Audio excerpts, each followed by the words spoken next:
श्री परमात्मने नमः। ओम वासुदेवाय नमः। ओम व्यासदेवाय नमः। ओम जगन्नाथदासाय नमः। ओम गणेशाय नमः। हे माँ सरस्वती तमें कंठरे बस, माँ कंठरे बस। अति बड़ी जगन्नाथ दास रचित श्रीमद्भागवत महापुराण आज आम षष्ठ स्कंधर पंचदश अध्याय प्राप्ति श्रवण करवा। यही अध्यायर प्रथम भाग में पद्यांतरी एवं द्वितीय भाग में यार व्याख्या रही। विगत अध्याय भृतासुर पूर्वजन्म चरित कथा एवं चित्रकेतु राजा कथा में शुणी। वर्तमान यही अध्याय चित्रकेतु को अंगिरा और नारदंकर उपदेश कथा वर्णना कर जाइछि। तेणु भागवत महापुराण एक सर्वसार पवित्र ग्रंथ।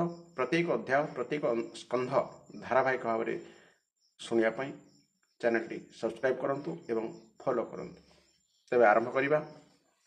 षष्ठ स्कंध पंचदश अध्याय। नारद अंगिरस ऋषि चित्रके तुर पासे आसी ज्ञान बुझाई कले शांत पंचदशर ए वृत्तांत। श्री शुकवाच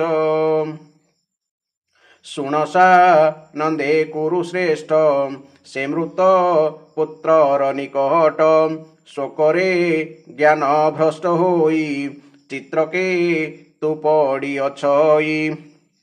अंगिरा नारद ए दुई मिलिले तार पासे जाई उत्तम वाक्य मान कही बधुओ छंती राजा चाही भचित्र केतु नृपवर तुम्भे जा पाई शोक कर तोहर एकीश अटई तुहिए हार किबा होई तोहर सुत पूर्वे तु पिता केते जन्म एही एबे तू भर सुत एही संसार माया ए अटई। जैसने नदी स्रोत जले बालुका नर हे निश्चले संजोग विजोग हुई बालुका भासी जाउथाई तेसने प्राणी यथा काले आसई जाई कर्म बले।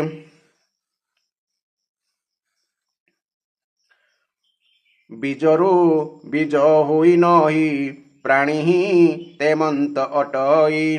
अर्थात जेपरी मंजीरू मंजी उत्पन्न होता है और नष्ट होता है सेहीपरि ईश्वर माया प्रेरित हुई प्राणी माने बारंबार जन्म मरण पाउता।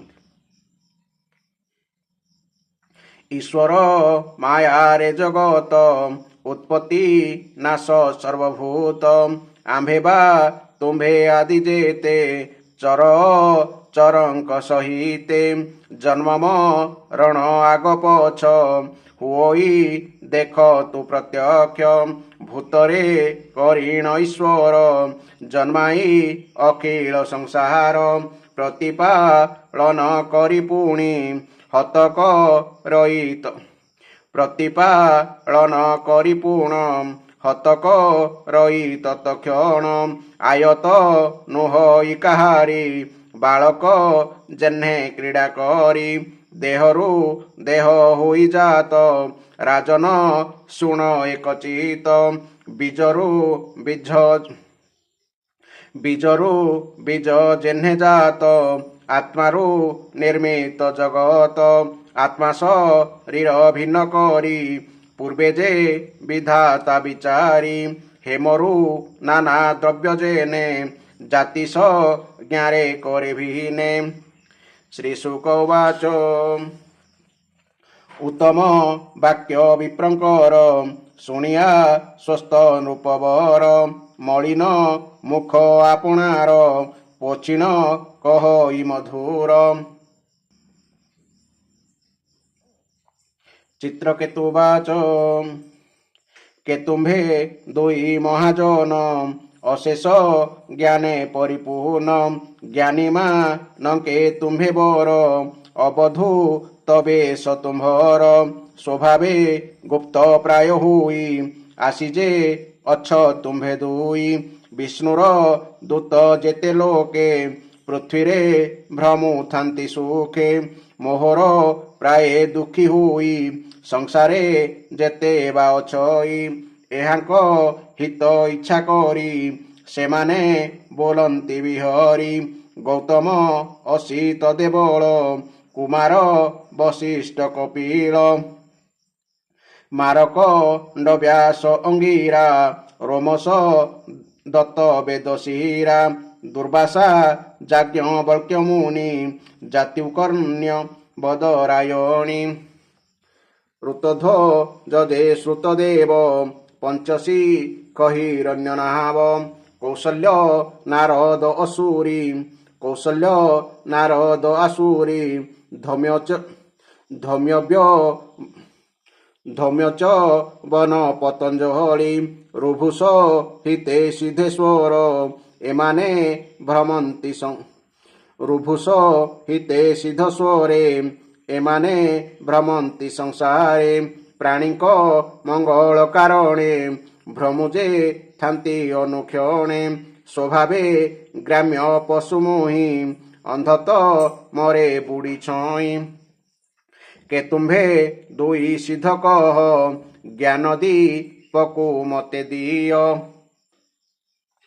ଅଙ୍ଗିରା ଉବାଚ ହେ ଚିତ୍ର କେତୁ ନୃପବର ମୁଁ ଦେଇଥିଲି ଏ କୁମର ଅଙ୍ଗିରା ନାମଟି ମୋହର ଏ ଦେଖ ବ୍ରହ୍ମାଙ୍କ କୁମର ପରମ ବିଷ୍ଣୁ ଭକ୍ତ ଏହି ନାରଦ ବୋଲି ଯାକୁ କହି ଦୁସ୍ତର ଶୋକେ ମଗ୍ନ ତୋର ଦେଖିଲୁ ଯହୁଁ ନୃପବର ତୋହର ଯଜ୍ଞ ଏନୁହଇ ଏହା ବି ଚାରି ଆମ୍ବେ ଧୋଇ ତୋହରେ ଅନୁଗ୍ରହ କରି ଅଇଲୁ ଶୁଣ ଦଣ୍ଡଧାରୀ ବ୍ରହ୍ମଣ୍ୟ ବିଷ୍ଣୁ ଭକ୍ତ ହେଉ ଶୋକେନ ବୁଢ଼ ମହାବାହୁ ପୂର୍ବେ ତ ଗୃହେ ଆସିଥିଲି ପରମ ଜ୍ଞାନ ଦେବି ବୋଲି ପୁତ୍ର ବି ଶହେ ମନ ତୋର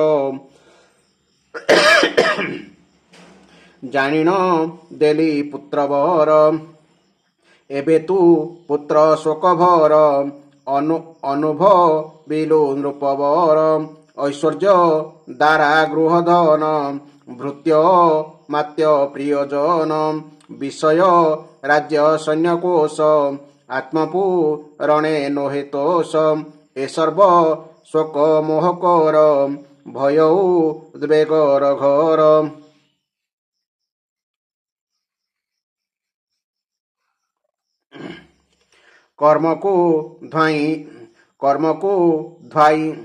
କର୍ମକୁ ଧ୍ୟାଇ ଯେଉଁ ଜନ କରଇ ନାନା କର୍ମମାନ ନାନା କର୍ମରେ ମନ ତାର ପ୍ରବେଶ ହୁଏ ନିରନ୍ତର ଏମନ୍ତେ ଦେହୀ ମାନଙ୍କର ଦେହଟି ଏ ମାୟା ସଂସାର ବିବିଧ କ୍ଲେଶ ଯେ ତାଙ୍କର ସନ୍ତାପ କାରଣ ଅପାର ଏହି କାରଣ ହେ ରାଜନ ଆପଣେ ସ୍ୱସ୍ଥ କରମନ ଏ ବିଶ୍ୱ ସ୍ୱଭାବେ ଅସାର ଦେହର ଗତି କୋ ବିଚାର ଶୋକକୁ ତେଜି ନୃପବର ଆତ୍ମମନକୁ ସ୍ଥିର କର ନାରଦ ଉବାଚ ଏ ଯେ ମୋ ହର ମନ୍ତ୍ର ଦୀକ୍ଷା ସୂଚି ହୋ ଇଣ କର ଶିକ୍ଷା ଏ ବିଦ୍ୟା ଧରି 7 ଦିନ ଦେଖିବୁ ପ୍ରଭୁ ସଂକର୍ଷଣ ପଦପଙ୍କଜଟି ଯାହାର ଆଶ୍ରୟ କରିଣ ଶଙ୍କର ସର୍ବବିଷୟକୁ ଛାଡ଼ିଲେ ତକ୍ଷଣେ ସେ ପଦ ଲଭିଲେ ତୁମ୍ଭେ ବିଦ୍ୟାର ପ୍ରସାଦେ ତାହାଲ ଭିବ ପ୍ରମାଦେ ବୋଲୋଇ ଦାସ ଜଗନ୍ନାଥ ହରିଚରିତ ଭାଗବତ ଚିତ୍ରକେ ତୁ ଶୋକ ଖଣ୍ଡନ ସୁଜନେ ଏଣେ ଦିଅ ମନ ତୁମ୍ଭର ତାପ କ୍ଷୟ ଯାଉ ଶରଣ ପଶ ମହାବାହୁ इति श्रीमद्भागवते महापुराणे परमहंससहितायां षष्ठस्कन्धे चित्रकेतुशान्तनं नाम पंचदशाध्यायः। वर्तमान यही अध्याय आम व्याख्या श्रवण करवा। चित्रकेतुंकर एक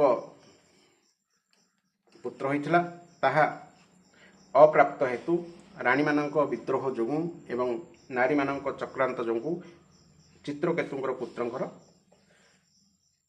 मृत्यु होइथिला बा राणी माने पुत्रर मृत्युर कारण होइथिले। पुत्रर मृत्युर कारण रे राणी कृतद्युति एवं चित्रकेतु म्रियमाण होइथिले। एही म्रियमाण समय आसीथिले अंगिरा ऋषि एवं विष्णुंकर परम भक्त नारद। से माने केमती तांको सांत्वना दउचंती ए विषय में जानिबा। श्री सुखदेव कहि चाले, हे परीक्षित, राजा चित्रकेतु शोकग्रस्त होई निजर मृत पुत्र पाखरे मुर्दार पड़ी पड़िथांती। महर्षि अंगिरा देवर्षि नारद सेठाको आसी तांको किछि सुंदर उपदेश देई बुझाई कहिले। सेमाने कहिले, हे राजेंद्र, तुमे जहा पाई एते शोक करूछ सेही बालक इह जन्मरे ओ पर जन्मरे तुमर कोन थिला, तुमे तार कोन थिलो एवं आसंता जन्मरे ता सहित तुमर केउ संबंध रहिबो। जल स्रोतर बेगरे पड़ी बालीदाना गुड़िक जेपरी परस्पर सहित मिलित हुअन्ति एवं विच्छिन्न मध्य हुअन्ति, समयर स्रोतरे प्राणी मानकर सेहीपरि मिलन और विच्छेद घटी थाए। हे राजन, जेपरी मंजीरु मंजी उत्पन्न होउथाए ओ नष्ट होउथाए, भगवान को माया द्वारा प्रेरित होई प्राणी मानक ठारू सेहीपरि पुत्र कन्या रूपे अन्य प्राणी माने जन्म हुअन्ति ओ मरन्ति। हे राजन, आमे तुमे ओ आम मानक सहित ए जगत रे जेते भी प्राणी अछन्ति ए समस्ते जन्म पूर्वरु नथिले कि मृत्यु परे मध्य रहिबे नाही। एथिरु प्रमाणित हो जाउछि जे वर्तमान भी एही सब प्राणी मानकर कौनसी अस्तित्व नाही, कारण सत्य वस्तु सर्वदा एका परि रहे। भगवान ही होउछन्ति सकल प्राणीकर अधिपति। ताहांक ठारे जन्म मृत्यु आदि विकार आदौ नाही। से काहारी ठारू किछि पाइबार इच्छा रखन्ति नाही। पिला माने जेपरि खेलिला बेले धूଳି घर करन्ति, खेलना गढ़ंती और भांगंती, से सेहीपरि निजे निजे परतंत्र प्राणी मानक सृष्टि करन्ति एवं सेमानक द्वारा अन्य प्राणी मानक सृष्टि पालन और संहार करन्ति। हे राजन, जेपरि गोटिए मंजीरु आहुरी अनेक मंजी उत्पन्न हुए, ठीक सेहीपरि पिता मातांक देहरु पुत्र कन्या आदिक देह उत्पन्न हुए। पिता माता और पुत्र कन्या हेउछन्ति जीव रूपरे देही और बाह्य दृष्टि केवल देह। ए सब शरीर मानकरे निवास करुवा जीवात्मा बा आत्मा बा देही हेउछन्ति परमात्मांक बा ईश्वरंक परि नित्य और देह हेउछि नाशवान। देह और देही मध्यरे ए जेउ पार्थक्य एहा अनादि काल रही आछि। जेपरि मृत्तिका रूप वस्तुरे घटत्व आदि जाति घट आदि पदार्थर जो विभाग रही ताहा कल्पना मात्र, सेहीपरि एही देह और देहीर विभाग मध्य अनादि और कल्पना मात्र।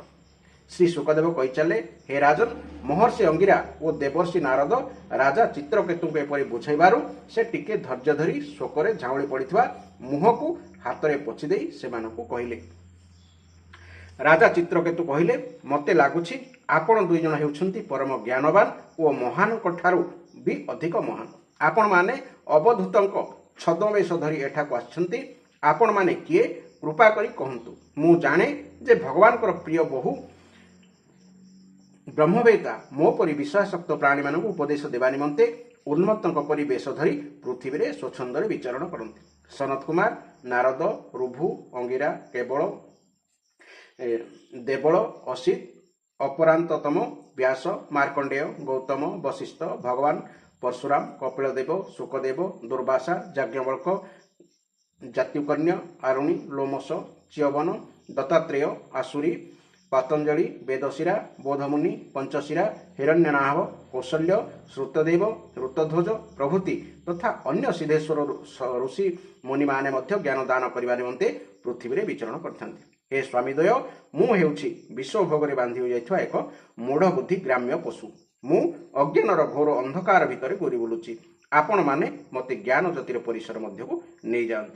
महर्षि अंगिरा कहिले, राजन, ତୁମେ ଯେତେବେଳେ ପୁତ୍ରଟିଏ ନିମନ୍ତେ ଅତ୍ୟନ୍ତ ଲାଳାୟିତ ହେଉଥିଲ ସେତେବେଳେ ମୁଁ ହିଁ ତୁମକୁ ପୁତ୍ର ଦେଇଥିଲି। ମୁଁ ହେଉଛି ଅଙ୍ଗିରା ଏବଂ ତୁମ ସମ୍ମୁଖରେ ଏ ଯେଉଁ ମହାତ୍ମା ଠିଆ ହୋଇଛନ୍ତି ଏ ହେଉଛନ୍ତି ସ୍ୱୟଂ ବ୍ରହ୍ମାଙ୍କର ପୁତ୍ର ସର୍ବସମ୍ମର୍ଥ ଦେବର୍ଷି ନାରଦ। ତୁମେ ପୁତ୍ର ଶୋକରେ ପଡ଼ି ଘନ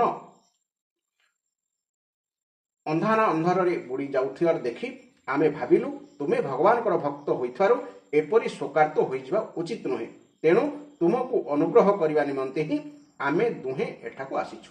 ରାଜନ, ଯେ ଭଗବାନଙ୍କର ଓ ବ୍ରାହ୍ମଣମାନଙ୍କର ଭକ୍ତ ସେ କୌଣସି ଅବସ୍ଥାରେ ବି ଶୋକ କରିବା ଉଚିତ ନୁହେଁ।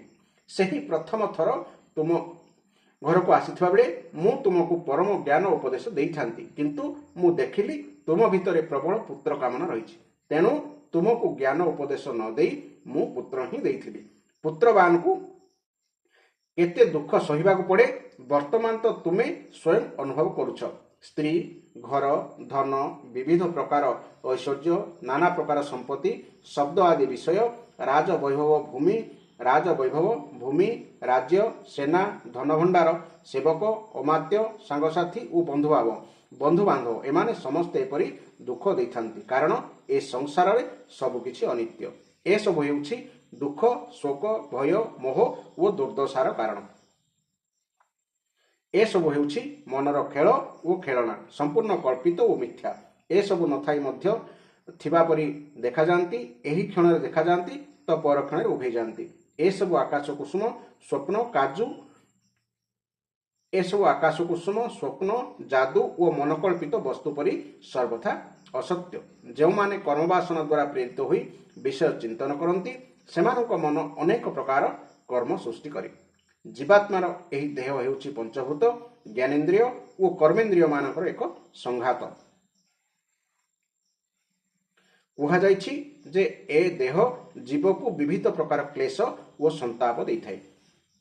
ତେଣୁ ତୁମେ ନିଜ ମନକୁ ବିଷରାଜରେ ବୁଲିବାକୁ ନ ଦେଇ ଶାନ୍ତ କରି ରଖ, ସୁସ୍ଥ କରି ରଖ ଏବଂ ସେହି ଶାନ୍ତ ତଥା ସୁସ୍ଥ ମନ ଦ୍ୱାରା ନିଜର ବାସ୍ତବିକ ସ୍ୱରୂପ ବିଷୟରେ ବିଚାର କର। ଦୈତ୍ୟ ଭ୍ରମରେ ପଡ଼ି ବିଷୟ ଜଗତକୁ ନିତ୍ୟ ବୋଲି ଭାବ ନାହିଁ। ସେପରି ଦୈତ୍ୟ ବୁଦ୍ଧି ଛାଡ଼ିଦେଇ ପରମ ଶାନ୍ତି ସ୍ୱରୂପ ପରମାତ୍ମାଙ୍କ ଠାରେ ପ୍ରତିଷ୍ଠିତ ହୋଇଯାଅ।